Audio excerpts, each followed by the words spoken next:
À l'hôpital d'enfants de la Timone, un conteur professionnel est intervenu dans les services de pédiatrie multidisciplinaire et pluridisciplinaire et en orthopédie pédiatrique.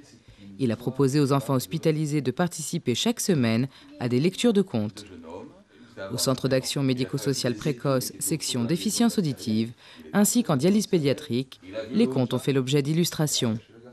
L'ensemble s'intitule « Les voyages imaginaires », un atelier initié par le projet Santé et Culture de l'assistance publique Hôpitaux de Marseille.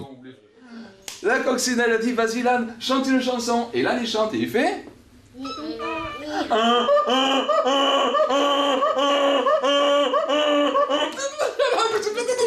Arrête. Je passe ou bien dans les champs ou bien dans les salles de jeu pour demander aux enfants s'ils ont envie d'une histoire et s'ils en ont envie, ben, ça me fait bien plaisir et je raconte. Il y a 2 services dans lesquels je travaille en collaboration avec Camille qui est illustrateur. Et donc les enfants entendent une histoire qui souvent est une histoire en épisode sur plusieurs semaines et ils dessinent des fragments de l'histoire. Une journée, on a dessiné les personnages, une autre fois les éléments qui sont des accessoires par exemple, une autre fois on a dessiné les décors et ensuite on va piocher dans ces différents croquis ce qu'on va utiliser et on aura une vraie illustration qui sera scannée avec une petite phrase, un petit texte pour faire donc une illustration qui sera sous verre et puis un petit recueil qui va contenir l'ensemble des dessins de tous les enfants.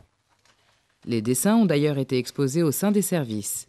Cet atelier nourrit l'imaginaire des enfants durant leur séjour à l'hôpital et sans doute au-delà. Les contes, ça a toujours servi à affronter la vie.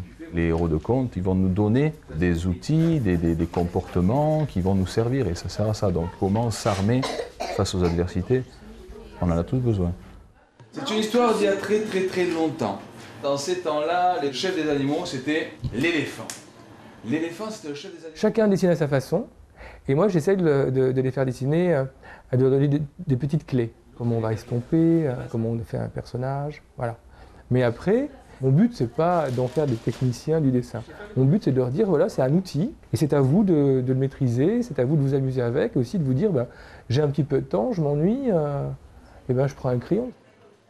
Cette activité est pour nous une matière que l'on va reprendre au niveau du travail et qui très certainement va leur profiter dans leur acquisition du langage. Cette action culturelle amorce à Marseille un projet d'échange artistique de plus grande ampleur en lien avec 4 CHU méditerranéens et en partenariat avec Marseille-Provence 2013.